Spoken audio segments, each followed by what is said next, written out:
So this is a live seminar where we are going to interact today with two of my proud students from National University, Riyanka and Aditi.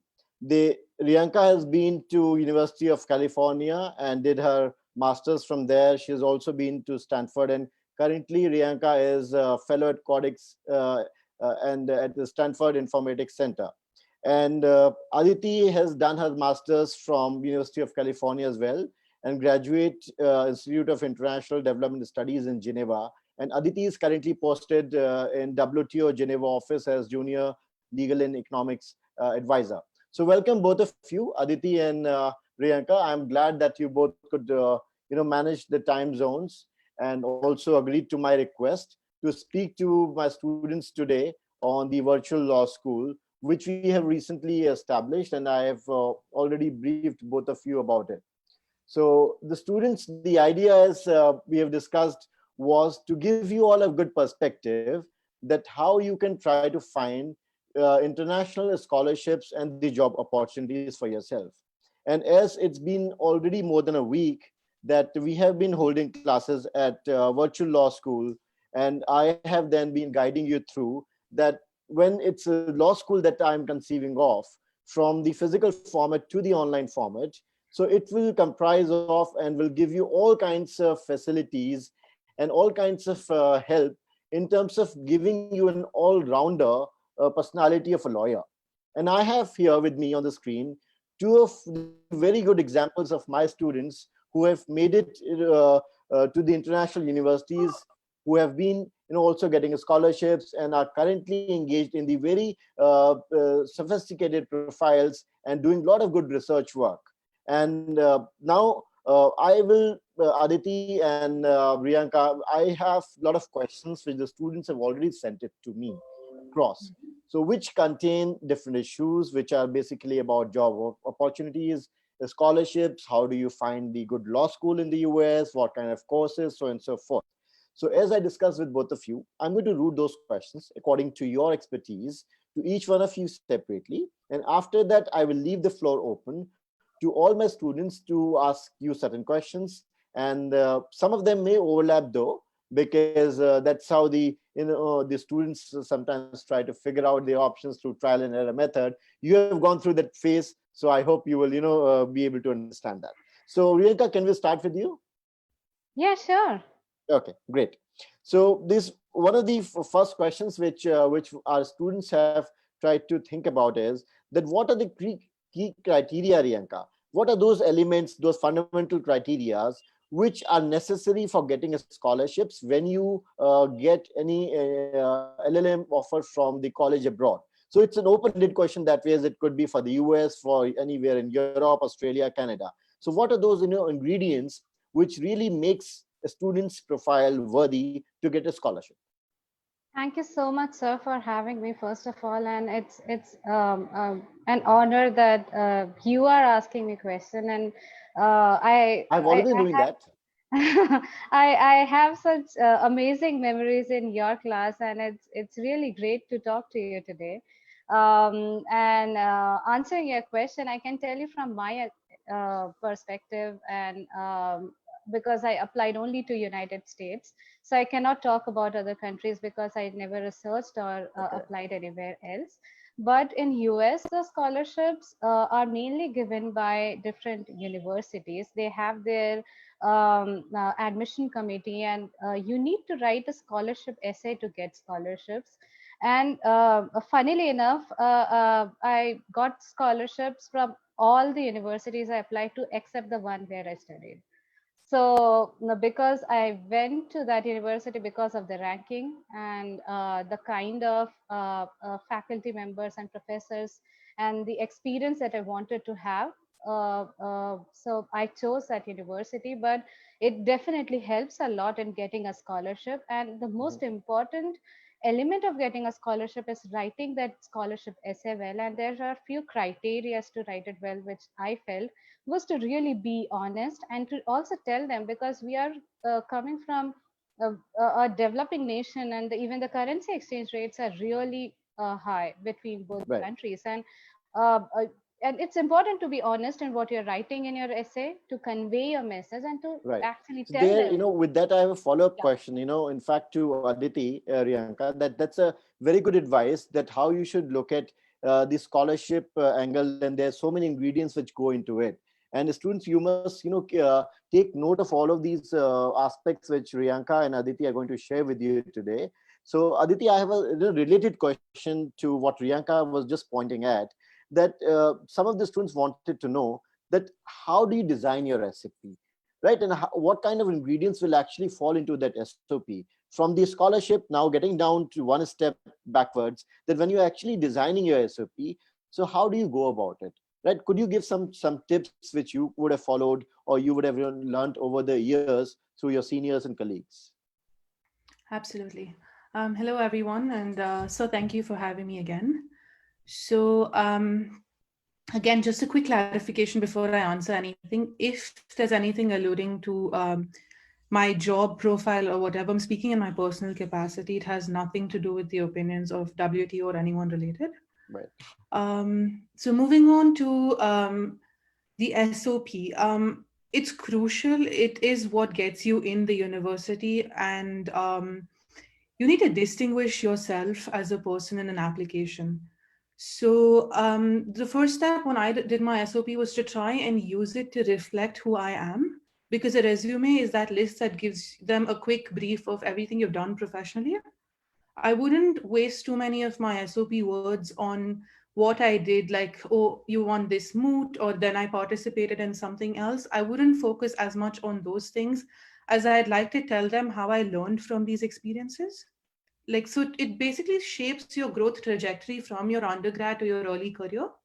And that's what your SOP is supposed to do. It's supposed to speak to the person in the admission committee that's reading it. So it needs to have a flow. You can maybe talk about one or two achievements that changed you or had a big impact on how you think. It's important also to reflect like shared values between you and the university you're applying to. Like certain universities focus on, they have a very commercial bent of mind. They're catering to industry, and so is your course. And another thing is perhaps focusing on human rights. So you need to see what your university model is based on. Like, let's say the Graduate Institute in Geneva was very focused on diversity. Right. So you had to highlight aspects where you've imbibed that culture in your own life. Riyanka and I were actually a part of IDIA with Professor Bashir. So it was important for us to see diversity on campus, and taking that to the next level, like when you wanted a more diverse class on an international plane, was an important aspect that I connected with and highlighted in my own SOP. And I think that these are aspects that you try to show the university that you're a good fit for them and the specific program you're applying for. And you kind of conclude with how an LLM will add value to your career and aspirations. So it's pretty basic, but it takes some time. So start early. Okay. Yeah. That's a good piece of advice. So as students, you can see it's not just your academic scores which will matter all the time, and also not alone that you would probably go for the moot courts and other extracurricular activities, but at the same time, as Aditi has rightly pointed out, it's about diversity. It's about your composite personality altogether, which is also seen as an important element as to what will you shape up tomorrow, if you are given probably the scholarship and you are able to use that, going to some of the very well-known colleges and the universities abroad, which have been creating a lot of stalwarts, a lot of people who have made it to the key positions in the international job portfolios. So it's about looking at your personality also probably altogether, right, Aditi, if I can sum up like that? Yes, sir. Yeah. Okay. Yeah. Priyanka, there is another interesting question which may appear to be simple, because simple from the student's point of view, if you would think about yourself few years backwards, that what would you prefer and how do you go about deciding a generalized sort of an LLM or a special sort of an LLM? How do you, go and choose and pick and choose basically that IPR is fit for you, or maybe, international law is fit for you or something else? So what drives you to find that out? I I definitely feel that it totally depends on the person, and there's no one fit formula or one answer to this particular question, because I've really seen people doing general LLM and then really doing well, and also people going for specialized LLM and then doing well in their own career, and also sometimes realizing that why did we do this specialization? Right. Because somehow down the lane, after a few years, you realize that you like some other area of law. So I think the important advice that I have is that you really need to know, if you're going for a specialized program, is that you really want to do specialization in that field or not in a long time. For example, for me, I knew that I want to do a specialization in law and technology, and I actually applied to universities, especially where they had good programs in that space. And it's also important to know that what are the areas you don't like. Like there are specialization in energy laws, and I knew that I don't want to get into energy laws, and there were people who loved it. So if you're not very sure, then go for general LLM, and I don't think it really matters. Like it Okay. matters if you really know, but that won't make a change. Like I've seen a lot of people thinking that if I do a general LLM, it won't really make an effect, or it's not streamlining my CV or resume and helping me get a job. But it's not that. You can do a lot of different extracurriculars and shape your work profile in that way, and it will really not make a major effect or change. Okay. Yeah. Now, yeah, that's a wonderful, in fact, thought process that you should be careful about choosing it. And typically speaking, as students, there cannot be a formula for it.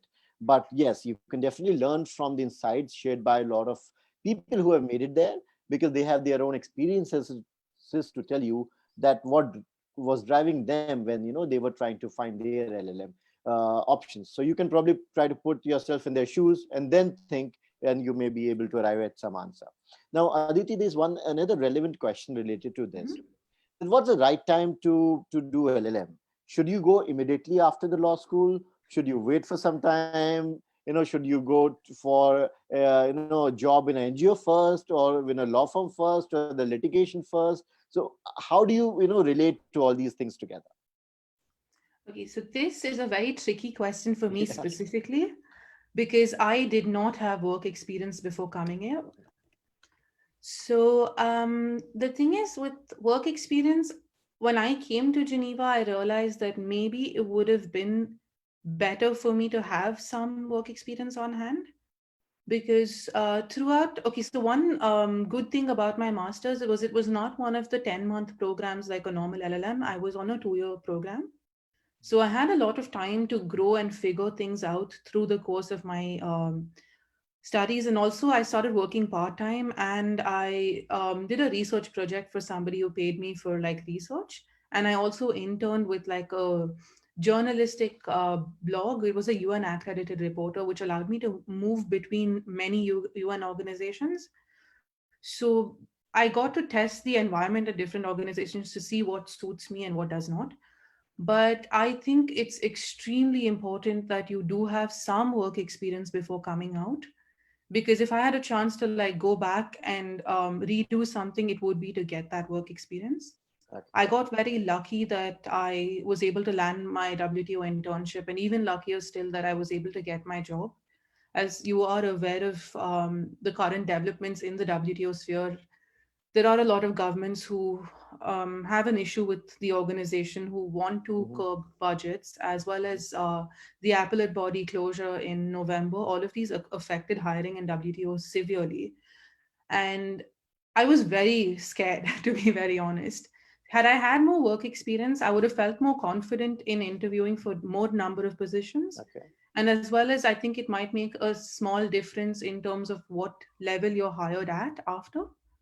So it helps you even appreciate the LLM program in more depth because the Mhm. insights you bring into class with the maturity of a professional versus a student who's simply walking out of one classroom into another is quite different. So some of my colleagues who put in a few years of work, it showed when they Okay. spoke in class. It definitely showed. Right. Oh, fine. That's a wonderful piece of advice for all the students to hear carefully.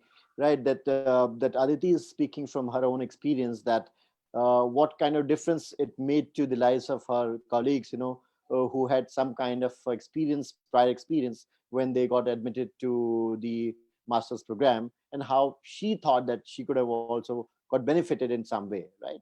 So, Riyanka, I have another interesting question for you, which has just come live to me on WhatsApp, from Pune. That would it make a difference, and should you rather, as a student, try to look at the faculty profile in choosing the right college for yourself, a right course for yourself, or should you be only guided by the ranking of the college? I think it's a mix of both, because I did look into the profiles of all the professors at each of the universities I applied. So what I did was, first of all, I made a list of universities, like top universities in the field that I wanted to have a specialization in, and then I went back and looked into the profiles of all those professors with whom I would want to work, and I also mentioned their name on SOP. I think Mhm. that really made a change. And I had a few friends of mine actually help me edit my SOP, and I didn't have much knowledge in it because it's not hard. There's no one single formula to do it, and it really varies from your own experience, and it's a storytelling process basically. So you Okay. need a few people to help you out. So I would say that you don't need to actually look into the profiles of professors first, but it should go the other way around. You should make a list of the universities that you're interested in, and then the profiles of the professors who are doing some relevant work in the area where you are interested in.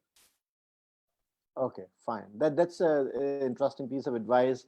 That how you should, try to pick and choose your university or a college, or should you actually be looking at the faculty profile very closely first, right?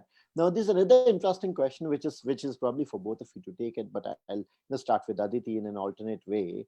That when you go for the LLM abroad, so is it? Mhm. I mean, you can tell it from your experience also, if you would know from your colleagues, that is it that these universities provide any support for the job search after you complete your course? Okay. So as far as the job support goes, yes, they do. It's important for them to do it as well, because a lot of students choose universities hoping to get the job, and it is important for a lot of others to sort of pay off their study loans and things like that. So it is crucial. So there is support provided by the university. However, it is limited. Okay. You cannot walk into a master's program and expect that you will be ensured of some kind of placement. Mhm. So if you take it as a guarantee, it's a dangerous risk that you're taking. But nonetheless, these are the common facilities I noticed both at UCLA and the Graduate Institute in Geneva was similar in this sense. There was a career guidance cell. There were people who were there to help you format your CV, look it over, um, give you like, at least at the Graduate Institute, we had like the college arranging for professional headshots and business cards to hand out. And every week we had these career update emails, which had all the relevant opportunities for the courses that the university was specializing in, like where you could, where there were openings. So you could figure out through that. It made the job search a lot easier, saved you time, and gave us ideas as to where all we can be looking. Other than that, once in a while, if you are connected with somebody, it could be a professor or it could be somebody in the career services, they can put you in touch with someone, forward your CV to an organization, or set you up for a professional like networking coffee. Another common thing at both UCLA and the Institute was networking lunches and cocktails. So Mhm. there were always a lecture series, and you'd have time for like to socialize with people who attended after. So some people did make connections in those venues. Other than that, there was some limited campus recruitment drive, like things where you had law firms and consultancy companies coming in, setting up stalls, handing out brochures. But then again, I'm not really sure how much that leads to like recruitment, but it helps you understand the HR policy of the company and what kind of profiles are there, what issues they face in sponsoring visas. So they will come and tell you these things. So it's informative. and it's up to you as to what you do after that. It's very individualistic. Okay. Yeah. Okay. So that's a very good piece of advice, that job support is there, but then it has got its own limited scope, and there otherwise different kinds of opportunities available for you to find yourself, find your feet actually, in terms of your networking and other things. Right. Now, when we talk about scholarships, my dear friends, there's one very obvious question which comes up, and Priyanka, you could probably take it. That it's always on everybody's mind as a student, and that's one of the questions which is now here before you. That are there any scholarship opportunities of such a kind which would give you support of covering the entire tuition fee as well as your living expenses abroad? So you could tell probably from your experience or anything beyond that that you would know, that is it that the full package of that kind which is available, or is it some partial thing? From my personal experience, that most of the scholarships are partial, and they only cover the tuition fees of yours. Although there are few organizations like Aga Khan scholarships, and I can at the end of the seminar probably share with your students Okay. a list, and because I made one a few years Okay. back, so that Okay. might be helpful to them. Because but most of them had very strict, I would say, eligibility criteria, which like I'm talking about international scholarships per se, but, Mhm. and they might not be possible for Indian students to get them. Like sometimes there are criteria like you need to have 8 or 10 years of experience and something like that, and it's very hard to fulfill them. And there are few scholarships where you actually had they gave you loan, so it was similar to Right. they'll give you a loan, and probably a lot of my friends and colleagues said that it's better to actually get loan from a bank rather than going with a scholarship like that. And it's very rare. It's also like if probably 1,000 students apply, only two of them get through it. So it's Right. really hard It's to very get. competitive. Yeah, it is. And it's, I think, the better way, the because I received scholarships from universities, so I would say that it's better to get the scholarships and write a scholarship essay well for the at the places that you're applying, and focusing on that more, because probably even if your tuition fees gets covered, that's a lot. Okay, So wonderful. That's a good piece of advice, that probably you can explore the other options of the bank loans also. And because scholarships, not that you shouldn't try, but then you should have your SOPs and all kinds of written pieces to pursue it in place in such a way that you cut through that kind of a competition ahead, right? And otherwise, you definitely need to explore all other channels for yourself. Now, this another question. For example, I mean, I really wanted, in fact, to root it to Aditi. If I recollect, Aditi, you were part of the internship committee with me in National Law University, right? And Yes. yours was the last batch I taught before I moved to Supreme Court from the National Law University. So there's this question relating to that. That is there a shortcut to marshal the art of designing or crafting your CV to apply for the scholarship as well as for the admission to the university? So you've been part of the internship committee. You have been dealing with the CV aspect for a long time, even as a student. I know that. So probably you can answer that. Yeah, go Yes. ahead. So basically, I think as far as CVs go, there's two ways of structuring a CV, or your general law school life as such, which reflects on the CV later on. So there's one path that a lot of people looking at tier one firms in India take, which is very standard, in my opinion.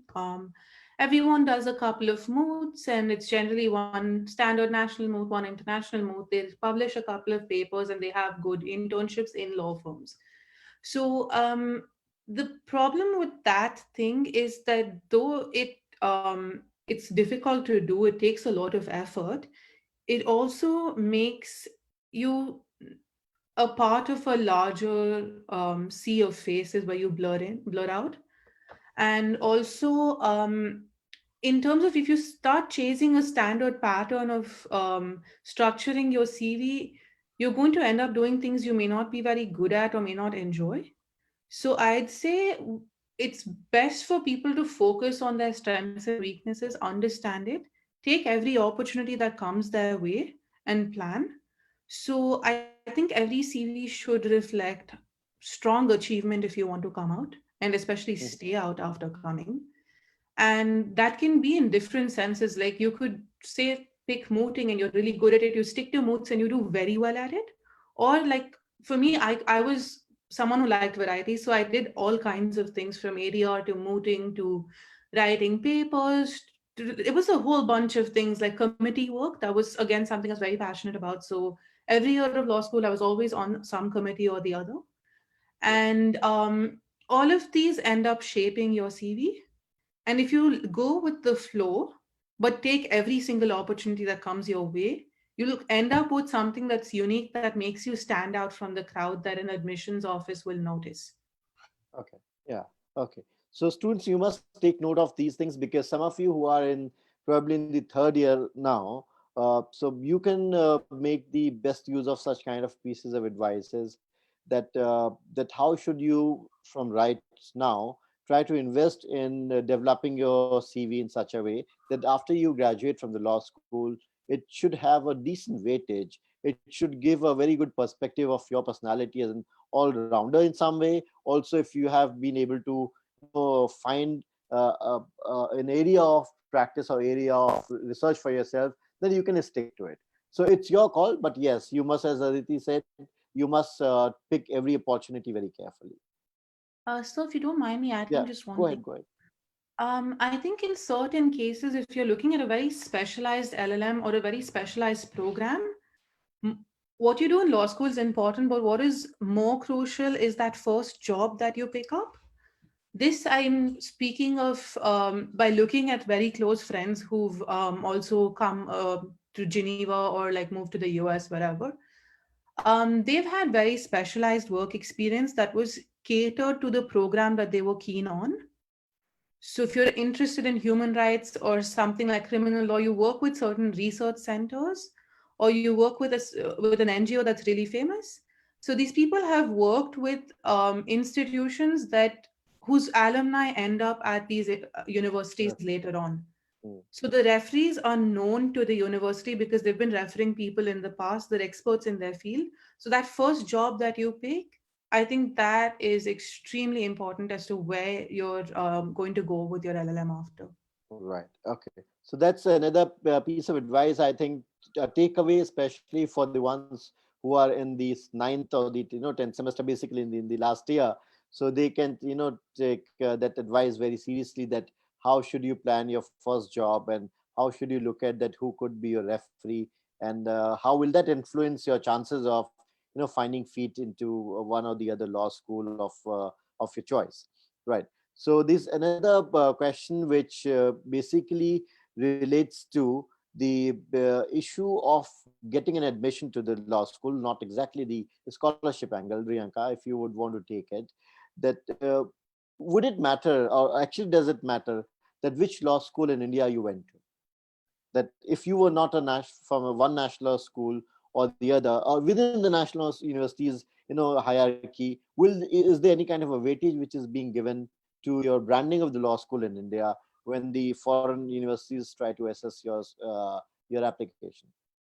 From my experience, I had a feeling that they did, Okay. but I was surprised because it's the unfortunate truth that even though foreign universities in US might know about IIT, they don't know about NLUs much.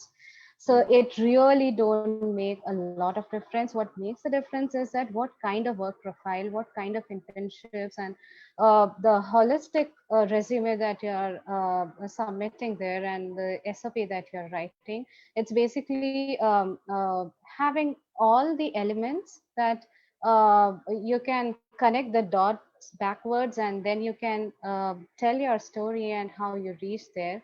I think that's the most important part of it. I don't think it really matters where you studied from in that aspect, I would Okay. say. Okay, right. I understand that.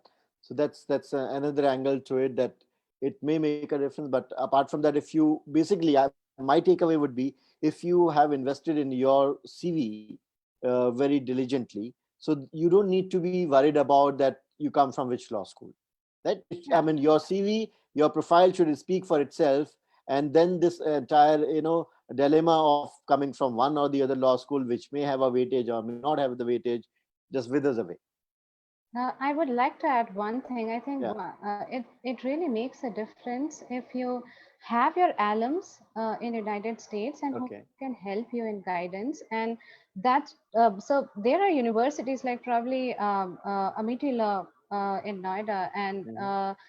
they have a lot of people going to US for LLM or Jindal Global Law Society and school, and both of them are not NLUs, I would say. And I Right. think Right. it's a very good move because people are really dejected when they don't get into NLUs, and they feel that I don't know what will happen to my career post graduation, but I don't think it really makes a difference, and you should make the most of your law school wherever you are and in any city, and really develop your resume and curate your CV. Okay, right.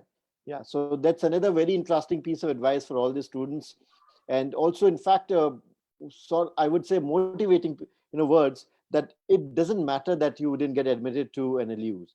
In fact, both of you are here as my students who were in NLU, but you have always known my take on this subject matter, and now which is abundantly clear to the world at large. But when I've come up with the virtual law school, that I have never believed in that sort of a tag of the National Law School, right? So, and that's in fact my commitment now to bring everyone on board on the same page, irrespective of the fact you are in one law school or the other law school of a national university branding, or even in a state private law school, or maybe in any government law school. So, in fact, it's as you all can see today, I have close to 400 students with me, and they all belong to different parts of the country in different law schools, and we are together in one class, right?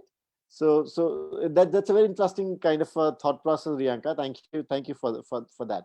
Okay, now probably this another aspect related to internships. I'm not sure, Aditi, if you are aware of it, but you have some exposure, so you can still guide our students. That are there any intergovernmental scholarships also available? I mean, the ones we have been talking till now are generally of the private trust supported, but are there intergovernmental scholarships available? And if so, then what is the generally the right time to apply for the scholarships? So intergovernmental scholarships for a master's, is that what you're asking me? Yeah, yes, exactly. Okay. So I know there are some in the UK. So the British Council a few years ago used to have something called the IELTS scholarships of about maybe 3 lakhs or so. It wasn't much, but it was something. So if you had a good score in the IELTS, they would give you a certain amount of financial support. There's another one in the UK that was also through the British Council. It's called GREAT, like GREAT. Okay. So that is one that's quite interesting. Okay. The Swiss government has a couple of things as well, but Germany has a lot, to be very honest. The DAAD, the DAD, Right, they have a right, lot. right. Erasmus is another one. Mhm. So some countries do have government scholarships. I also understand that Japan has quite a bit, but I'm not really sure how relevant it is as a jurisdiction that law students might end up at. But the Japanese government is extremely supportive of other people coming in. China, I know, has some really nice ones from the government again, which I did These look days, at I for don't think Xinhua. anybody would want to go there. Sorry? These days, nobody would want to go there. To China. Surprisingly, I know a lot of people who've been moving to China, like studying Okay. in the UK, but working in, let's say, the Asian Development Bank in Shanghai. And these are students from NLUs in like batches 2 3 years around us. So they've moved there. And there's people who are doing so basically, like some programs have tie-ups, like the MIDS program in Geneva, the Masters in International Dispute Yeah. Settlement. It's ranked 1 or 2 in the world for dispute settlement, arbitration especially. They have like tie-ups with universities like NUS where you get like 2 LLMs, but it's in that track. You know, you do MIDS and you do NUS for 1 year. Right. Similarly, they have a tie-up with Xinhua in China. So Shaman Academy, Xinghua, Peking. So some of these schools are really good. And Okay. they have a lot of exchange programs as well, and people are very enthusiastic. The Chinese government is exceptionally generous with scholarships. Okay. So So it's that's good to that's know, another and there are takeaway for the work students. opportunities through it as well. Yeah. Okay. Fine. So students, I hope you're taking note of it. Aditi, in fact, has been able to, give you quite a few names of those kinds of scholarships, and even the indicators that now you can trace those kinds of scholarships, which are of intergovernmental nature, and even some universities which are, helpful in that regard. So on that note, there's an interesting aspect when you talk about going abroad, studying abroad, finding scholarships, but everything boils down finally to where would you settle and how would you settle, right? So in doing that, the journey, I believe, probably starts while you were in India in the law school. So and when you were both in India in the law schools, so was there any occasion that you probably discovered then, or even after going to US and now to Geneva, that how do you find international internships, or as they're called also, the traineeship contract? So what is their its role and significance in the life of a law student, and at what point of time are you able to apply, which are those kinds of law firms, so on and so forth? So Riyanka, would you want to take it as a question? Yeah, sure. Talking about US, I think it's really hard to get those internships for any international students. So, um, uh, if you let me, then I would also like to speak about the job scenario as well, along with the Yes, yes. internships to Okay, make go it. ahead, definitely. Yeah. So, getting a job in US is extremely difficult. So I would say that in a class of 200 students, only five stayed back in US. It's the ratio is that bad, and the reason being the in United States you have the OPT, that's the 1 year work visa that you get on your F1 post your F1 visa. That's a student visa in US, and in 1 year OPT you need to convert it into some other work visa, like get your H1B or get a J1 visa, which you get with universities. And it's really hard because they really encourage students from engineering background, especially, and who have Hmm. those the STEM courses and basically the technical courses, and LLM or law courses don't follow in that criteria or category. And um, for anyone else, it's really hard converting or getting a job, even when you have a career counseling cell in your university. They guide you, and there's a lot of discrepancy between the guidance they give to LLM and JDs. And I've been very vocal about it because I've seen the difference, and especially they promote JDs a lot, and it's Okay. also a longer course. Right. So you get to intern also, but in US, if you're doing only a 1 year LLM, you don't get to intern. You don't have that time, and you're also not practically allowed to work for payment or anything like that. You can do a research kind of a work along with your LLM, and it's very hard. People don't convert it, and especially in India because they have two international career fairs. And in both the career fairs, there are a lot of job opportunities for people coming from the countries where they have international law firms. So and we don't have them in India, and so Right. we don't get those opportunities. So other countries, the students coming from other countries do have a shot at it, but we don't even have a chance. So the number one thing that I think that worked for everyone around me and even for me is networking. That you need to Okay. continuously network.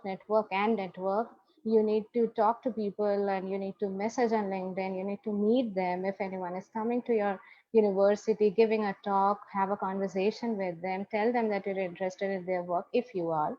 And that's how you get your first job, I would say, always.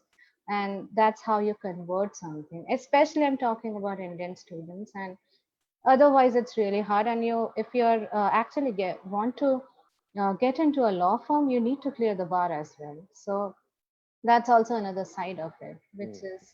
which is not an easy thing to do because it's different and you haven't studied those subjects. So there are a lot of different aspects related to job, and I think everything about studying in US is really good because you have such amazing professors, and you can take up courses from probably even music school or school of business, and there's a whole lot of different exposure. But the most important thing to really think about before you start applying is to uh, what is your plan B if it doesn't work out, because it's not a straight or easy path to it. Okay, yeah, that's a very good and matured piece of advice. I would say that you should not just get lured, in that entire thought process of doing your LLM from abroad or any other masters for that matter of fact. But the plan B option, I really think, is very good piece of advice that you must have that in place, so that you should have a backup. Basically, you should, when you fall, if you are going to fall, so there should be something that you can pick and stand again. So otherwise it could be, as I also know, some of my friends, some of my students, some of your batchmates, some of your seniors, some of your juniors, right? Since past 5 years that I've been traveling to US, I know that some of them had to struggle, and I had an occasion to meet a couple of them during my past trips to the US in last 2 to 3 years.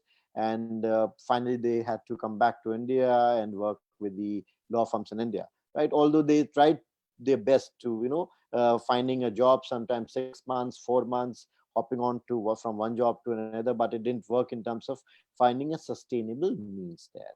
So that is another aspect of students, that you must be realistic about it. That's not to discourage, but that's to only tell you that be practical and plan your moves properly. So it is not just about the education which is going to matter, but you should have a longer thought process, a thought process which is futuristic in nature, and then accordingly, if you will choose your options, so you will have greater chances of success, both in terms of finding your enrollment into the law school, the scholarship, as well as job opportunities.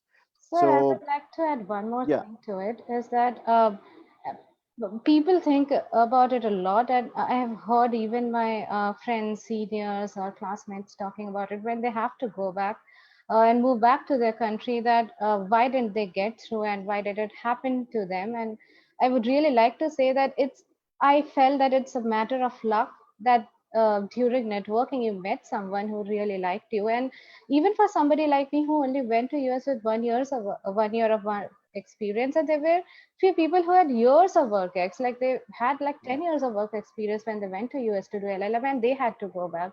And Mhm. I'm sure that they have more skill set than me. Like I don't even have a doubt about it that I could stay back because I was better than them.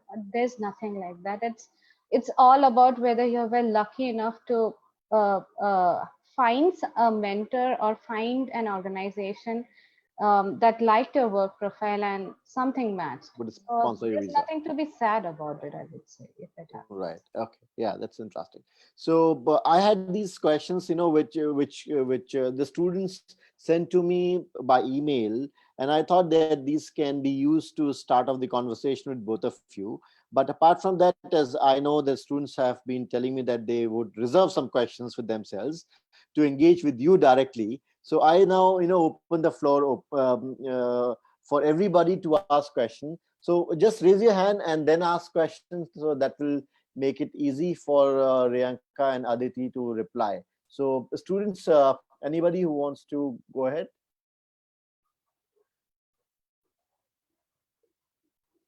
You can raise your hand first and then you can speak. As I was seeing that there were few questions coming up in the chat box, probably. Priyal, are you there? Priyal, you have just typed that you have a question. Yeah, Indira Devi, you can go ahead. Yeah, good evening, everyone. So my question is with regard to QLTS, which is Mhm. like this exam where the law graduates write so that they can pursue in UK the law practice. So I want to know how practical is it to pursue the QLTS exam, and what are the consequences, and is it really worth it? Because there's a hefty amount of fee that needs to be paid in order to write that exam and pursue practice both in UK and India. So I just want to know your views on it. Thank you. Who would you like to Yeah, answer this question? you want this to be answered by Aditi or Riyanka? I think Aditi I should mean, go ahead because I don't have much I mean, knowledge about. okay, you can, yeah. In case the question is something which falls outside your purview, you can just simply say that this is not something that you can probably answer, because what we are trying to give the piece of advice is that falls within our domain knowledge. Mhm. Yeah.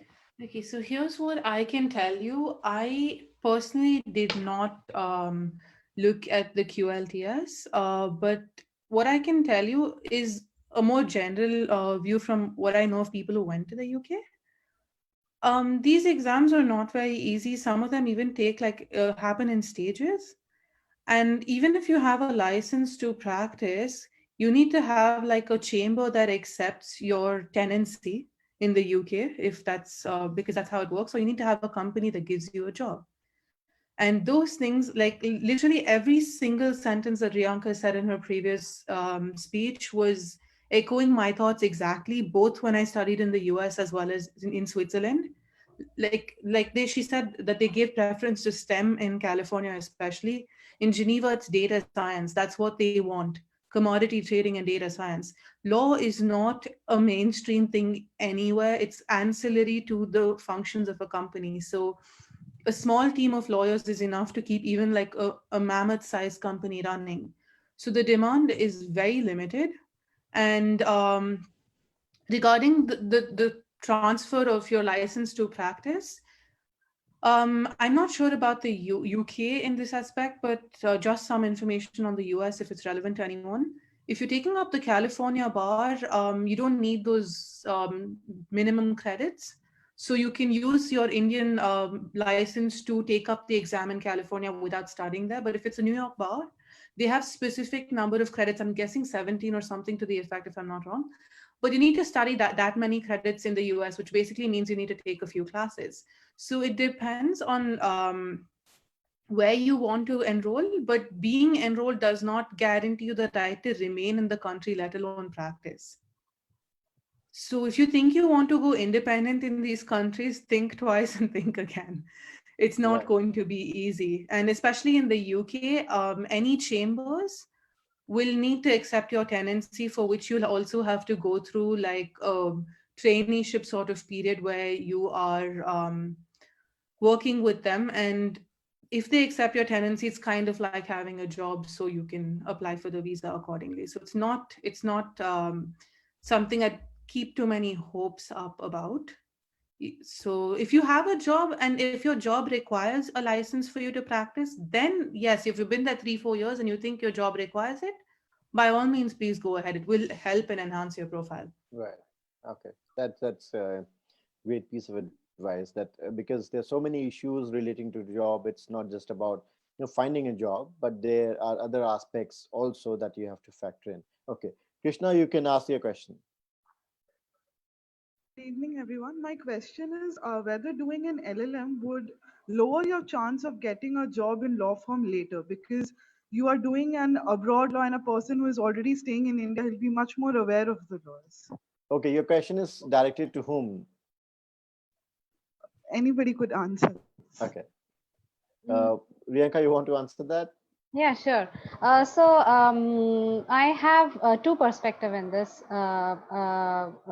space, and I think even sir, you can answer this question I know I can, but later on. you are the guest. Yeah. So first of all, I've seen especially those people who were even good, but they were struggling to get a job. They went to US, they did their LLM, they came back. They definitely got a job at a law firm. So that opens your job sphere. But it also takes you back a few years, because if you have your peers who went to a law firm directly once they graduated, the kind of profile they enter into, you get the same profile most of the times, until unless you have a lot of experience abroad and then you're coming back. If that's not happening, then maybe if you're coming back within 2-3 years, then it doesn't make a difference in the pay scale and your grade and your designation. But you will, for guarantee, I have always seen that people do get a job, because somehow I don't know, in India you have that perspective that somebody came from abroad, so they did something really good, and I think it's not exactly right, but you have that, you can't do anything about it. So yeah, that's Okay. my So I mean that was very candid, remarks from Priyanka. In fact, I'll add something to that, Priyanka. You're right. Now, students, I'll just add something in the sense that when Priyanka said that you would want to see it from a different perspective, it can't be singularly answered. First of all, another aspect is she has touched on the latter aspect, that when did you return to India? I would say that when did you go from India to pursue LLM? If you have gone right after your law school and you're going to come back probably within another 1.5 year or so, it will not make much of a difference in terms of even taking you back, and your friends or batchmates would have progressed much in the law firm. No, that's not going to be so. In fact, in 1 year after you graduate from any college or university, I say is generally a question period, right? So if in that question period you have added a value to your profile by going abroad and learning something better, maybe in the research domain of, let's take for example intellectual property law or trade law or something like that. So in that case, it will only give you a better mileage and advantage to get a job in the law firm, which may be practicing in that particular niche area.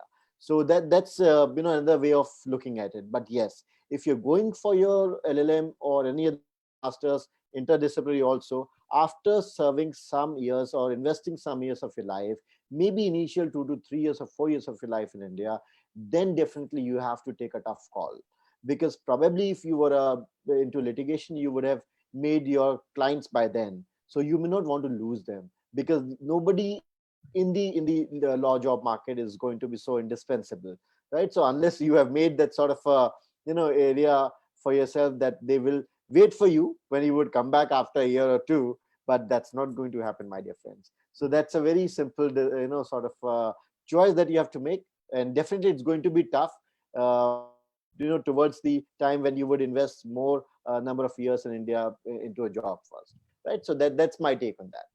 Yeah, Chanchla, you have a question. You can go ahead. Hello, good evening, everyone. Uh, so my question is regarding the references that we have to submit with the SOP, that is along with Yeah. the application. So Yeah. what kind of references, as in from whom the references hold more weightage to the application? Okay, so whom do you want to ask this question? I think both of them can answer, because you both have So been. anyone can. Yeah, I know. This is a general question, open though. So maybe I would suggest that you both can give your perspective on this. That how should you view this aspect? So Aditi, do you want to answer that first? Sure. Thank you. So regarding references, they're very important, true, but I did not think too much about my own. I was starting straight up from law school, so I had to pick two professors. I went for slightly senior professors in terms of a lot of my courses were taught by assistant professors who were doing their PhD, or sometimes even like research associates who were LLM graduates. Because especially my seminar courses towards the end of the year, the interesting courses were offered by young people who were new, they were dynamic, but they would not look very nice as referees to universities abroad. So I took the senior most, like two senior most professors in the college as my referees. It was coincidentally lucky that I had good scores in their subjects, so they had some locus to explain why they thought I was good. But normally it is generally like one academic reference and one professional reference.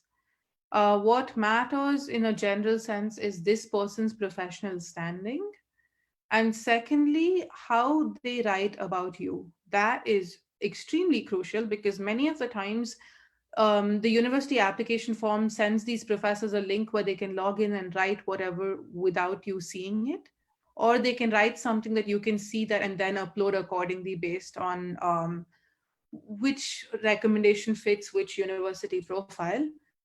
But it's important that you pick someone who's committed, who's not going to let you down last minute. They do their job in a timely manner. And there are a lot of people, especially in India, that I noticed that expect you to sort of write your own LOR and like give it to them, where they like look at it and sign it off. If you don't have a choice, I mean, well, you have to do that, but it's better you allow the teacher to write it, because I saw some LORs which were written by professors themselves without student input, both in India and one of my professors in Geneva, who also teaches in Georgetown in the US. And the way they write is very different from how you'd write for yourself. There's a marked difference where I can look at something and tell if the student wrote it themselves or if the teacher did. So you have to go to someone you trust, go to someone you know well, and use your time in undergrad as well as in your office space to allow this person opportunities to see you as a human being, get to know you, because there's certain adjectives they will use when they say you're resourceful, for example, or you're competent or you're reliable, which speak volumes in a letter of recommendation. But if you go to a professor whose class you barely attended, or who has 200 students, you can expect that LOR not to reflect you as a person. And you'll see that disjunct between the SOP of how you see yourself and how this professor sees you in the Right, LOR. right. So be Yeah. mindful of who you go to. Correct. That's interesting. Okay, since you both have been through this entire journey, do you see anywhere the scope of looking at this aspect of English, competency test? So, is it mandatory for all the all the universities abroad, or is it that some of them will waive it and some of them would say that no, you have to go through IELTS or TOEFL or something like that? From my Yeah, Priyanka, you can answer that. yeah, from Right. my experience in United States, it's mandatory in every university, but you can definitely like what I did, that I mailed them about that I had my education in English and everything about it, and they waived off my English test in Okay. all of the universities. So I think, especially for Indian students, because we have our education system in Yeah. English, even right from the school, most of us. Yeah. So then it's not a mandatory criteria, but Okay. otherwise, So then yes. there's a possibility that it gets waived, right? As you're saying in your case, I it have happened. seen it in all the universities. Everyone Okay. waived it. So yeah. Aditi, was the experience similar? Slightly different for me, because I wrote the IELTS, Okay. which is more accepted in the UK. Okay. So I know it came very handy to me even when I was shifting to the US on a J1 visa type, Mm. because they wanted English proficiency to be demonstrated. And Right. instead of writing, waiting for an answer, or using that to justify whatever, I feel like having a good score was just really quick and easy. You just had to enter your whatever score and it was sorted. So in a way, I'd suggest that if money is a concern, then you can probably resort to, like, asking for a waiver if you think it's absolutely unnecessary, like Riyanka did. It worked for her. But for me, I feel like sometimes, like for me, I feel like my IELTS score worked as a bit of an advantage, because I had like a slightly higher one, so I had an 8.5 on a 9. And that, I think, sometimes can make up for something in your CV, that they know you not just know English and can Mm. comprehend it, but they know you're nearly a native speaker or professional level. You don't make a single mistake. And Right. that helps. To establish proficiency, it's an indicator. Okay. So, Wonderful. yeah. Thank you for I, that. I Any would other like to question? add Yeah. Yeah. Go ahead. one thing to that, that even I gave TOEFL, Mhm. but yeah, somehow I had a different experience from what Aditi had, Mhm. because I felt that I really had a good score and it never mattered, and nobody asked for it, nobody saw it ever. And uh, uh, uh, when I spoke to even professors in US and everything, they told me, and one of the professors I really worked very closely, he was part of the admission committee, which I got to know when I worked with him. And I've seen him not giving any weightage to TOEFL scores. He only looks into SOPs and resume. And that's completely from my perspective and a bit of US perspective as well. So I think giving or not giving TOEFL didn't make any sense. And it also still doesn't help me, or it doesn't Okay. hinder anything. Okay. Right. So, students, I hope you would have now understood that there's so many aspects related to the scholarships, international opportunities, and even trying to stay back abroad, be it US, be it any other country. So, there's a lot of efforts which are being put in by the candidates, and even from right, which starts as a journey, right? From picking your right college, and the amount of strategy that you have to put in place for finding the fit scholarship for yourselves. So is there any other questions? So because I think both of them gave us 1 hour, and I know that Riyanka has her office calls also to take up probably. So I will not keep them waiting. If you have any other questions, so please root them fast. Okay, so one question has come, that what could be the total cost of pursuing LLM from US? So Priyanka, you have been there, so do you want to answer that? There are few things to it. First of all, the tuition cost, and second of all, the living cost. And the total really varies. So if you're applying to a university which is not placed in some mainstream city, then the cost of living really goes down. And from really, I mean that it can be like $200. The rent that you're paying can be $200 a month, to you living in California could be $1,500 a month. So it really varies. And the second thing is that for tuition fees also, like there are universities who have the starting tuition costs from I think around $30,000 a year, and Mhm. it goes to, there are universities in New York, I know, I didn't apply to them as well, which are I think $90,000 or $80,000 a month, a Right. year. So you need to see, and it's an open data. You need to go and to the website and check that, and it's a very important criteria as well, I would say, because it Right. depends.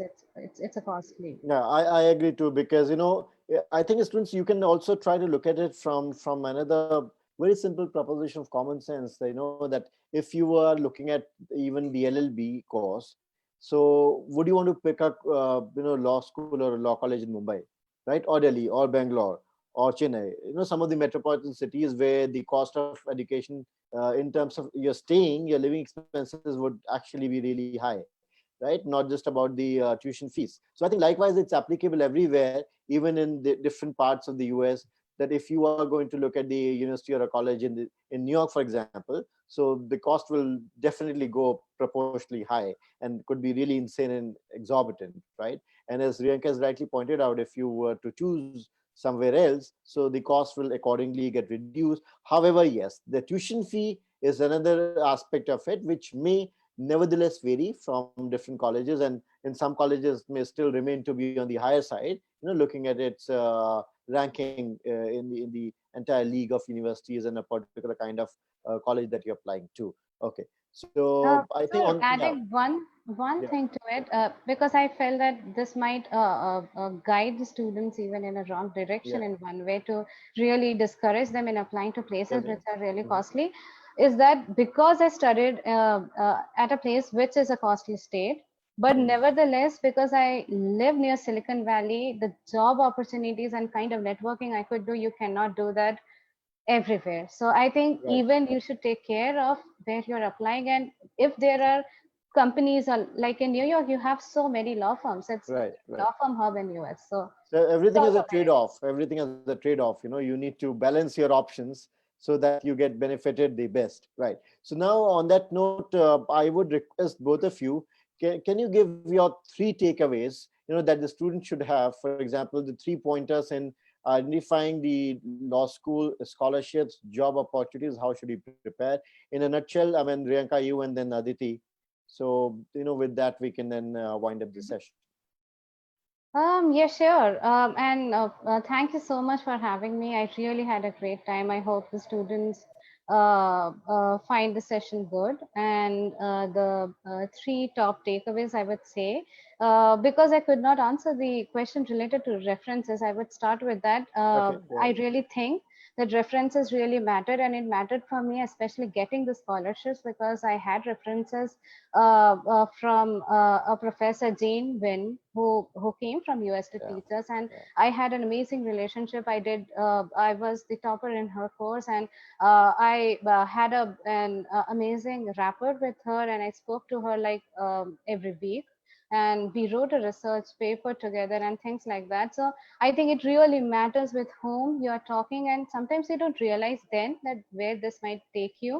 But it's very Yeah. important to be in touch with people you like and who you know are really good in their field, and getting letter of recommendations from them, and I agree to what Aditi also said earlier, that they need to see the human side of you. It's not that what you are in class, it's outside the class as well, to really write a good resume. So first of all is the reference. Second thing is SOP, writing a very good story about yourself, and giving a very short example is that I have a background of singing. I classically trained, and I wrote my SOP, and I started my SOP talking about my experience because my mom has a music school, and how I grew up in the environment of music, and how I connected that to my experience, and my specialization and my interest in IP. And I feel that those little stories really help. So you need to really find what you like and what you are, and then write a good essay. And the third and the last thing is that I would say that really try everything out in your law school. It's not a one formula fit, and don't do something that you're not enjoying, but you really pursue what you really do. And if you're still not able to, really have fun, make friends, network, stay in touch with professors, and I would say do as many different internships you have. Like one of the best internship experiences I have is at Walt Disney, and I don't have such amazing experience to share from my law firm internships. So it's important to do really what you like, and probably you will figure it out eventually what you want to do. So that will help you in applying abroad. Yeah, thanks, Priyanka. Right, Aditi, your three pieces of advice that you would want our students to take away. So I hope you have a moment because there was one question that caught my Yeah, eye tell me. from Which one? Sumant. So Okay. he Which asks is that? us, it's in the chat box. So Okay. why do you even opt Right. for an institution in a foreign land? Is it because of the lack of quality education within our Okay. nation or Okay. otherwise? Okay. Okay. I think it's Yeah. fundamental to even know why you're studying abroad. I think it should have been one of our opening questions, but we'll do it before the closing anyway. Mm-hmm. So, when you look at like the admission process, if you're looking for a master's in India, a CLAT rank is essentially mostly all you need. So you write the CLAT again, you get a good score, you get slotted into an NLU, and even some of the private colleges do accept CLAT ranks as a metric. So that way, that would be very useful. But on the other hand, the admission process abroad is more holistic. You have these SOPs, you have your extracurriculars, you have a lot of things that they look at. And scholarships sometimes even have interviews where you're Skyping with these prospective people that are going to fund your education. So the process of getting through is different. Quality and exposure are different. A lot of people would be inclined to say better, but when I use the term better, I would qualify it with the thing of relative to cost. It is a huge factor. And the end goal is something that was extremely crucial to making this distinction as to whether to study your LLM in India or abroad. What are you going to do with the LLM? If, let's say, like I work in trade law and I also wanted an interdisciplinary and a policy focus, I'm not going to get this in India. And also, where I intended to work, like if I come back to India with my current degree and I intend to use what I studied in the Indian market, I cannot. I'm here because the way I specialized and planned it is I'm going to end up here, I'm going to end up staying as much. Or if I come back, I'm going to have to shift focus. But let's say you intend to have, like, you want to be a district judge, or you want to work in a PSU, or you want to take the UGC net and teach in India. Be realistic and do your LLM in one of the reputed colleges in India. Yes, the quality will be different. It may not be the best thing, but if you're looking for the degree to have a master's to reach a certain end goal, and it's a requirement that you have a master's, let's say you want to teach in any of the law schools, an LLM is compulsory. So you do it quickly, easily, and in the most cost effective manner. But if you asked me, an NLU or any LLM in India versus a very obscure place abroad, I would any day choose an LLM in India as opposed to going to some place that's not known for anything outside. Right. So if you're putting your money there, you might as well make sure you're getting like full value for it. Right. So that's one part. Other than that, quickly, like looking at the internship question in one sentence, Mhm. how do you choose your internships? If you're in the tier one law firm track, intern at as many tier ones because they're going to give you a pigeonholed application form, which is sorting you out on an algorithm. So it's going to ask you where you interned previously, what your GPA is. There are points assigned to your college. Because I applied to LKS in my 4th year, and I was so disheartened to see the way the application form was functioning because it said you can only list a moot court if you won one. Okay, so and then I tried to look for the moot court that I did, which was IIT KGP IP, Mhm. to put my like moot court and then the award. But the thing is that it was not one of the moots that they thought was worthy of listing in the drop down menu. So if you're looking at a tier one law firm, because of thousands of applications, all your data is going to be randomized into numbers and you will be a number on an Excel sheet. And if your number is high up, you will get the internship unless you have a contact. So if you have to do that, you have to plan your CV in that direction, do the right moots, do the right internships with other tier one law firms or maybe tier two firms so you can step up. But that's one way of looking at it. For me, it was about growing. So I explored a lot of options from NGOs to in-house counsel, law firms, like even a research internship. So you do as many things to find out who you are. So it's up to you what your like goal is and how you plan. So regarding my three takeaways or whatever, one would be to focus, the other one would be to plan, and the third one would be to stand out. And regarding like staying outside or getting the job, it's not about how much you know. It's about whether you're a pleasure to work with or not. Because, like Riyanka said, there are so many more talented people than us, and they're older people who bring a lot in terms of knowledge. But honestly, when you come to the kind of places that we've ended up at, which are niche, which are cutting edge, everybody above you knows a lot more than you ever will. So it's about if you're happy to, everyone has qualifications. Every university has a gold medalist, but there are hundreds of gold medalists out there. What makes you stand out is if your boss is happy looking at your face in the morning. So that's about it. Right. So No, that's an that's interesting piece of advice, Aditi. Thank you. In fact, Priyanka, in the meantime, has sent the link of the Fulbright scholarship and lot of other scholarships. Oh, thank you, Riyanka. That's really interesting, fabulous job. Right. So Riyanka has sent in the chat box everyone to see. Please take note of it. That so many are there. So you have to now plan your moves, plan your education properly. Nilang, if there is a last question, I can take it. Otherwise, you can connect later. No, Yeah, sir, go ahead. it was sorted. Thank you. Okay, great. So on that note, I really thank Riyanka and Aditi, both of you.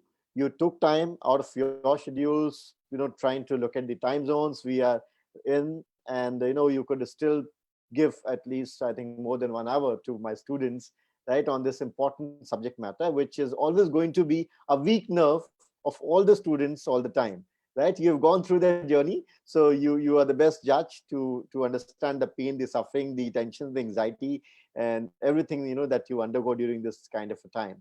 And my job at the moment is taking a break from the active education in the university of any kind, to bring everyone together on one platform. And that's why I'm trying to bridge that gap. And I hope someday that sort of a difference will also wither away, that we don't have to talk too much about the difference of the national law school or private university or any other law school, right? So you've been my proudest students, and I would always cherish that, cherish that kind of a thing. So be safe in your respective zones, And students, so kindly join me in thanking, both our friends here. Yeah, Well, thank you so much. Thank you so much. Thank you so much. Thank you so much. So much, ma'am. Very much, ma'am.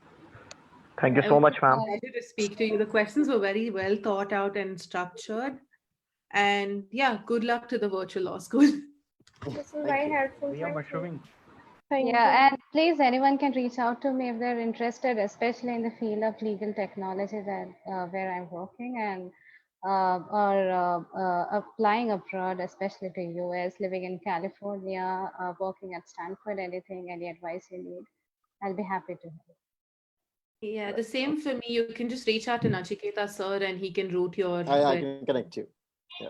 Thank you. Perfect. Thank you, both of you. All the best. Stay blessed. Thank you so much, sir. See you. Bye bye.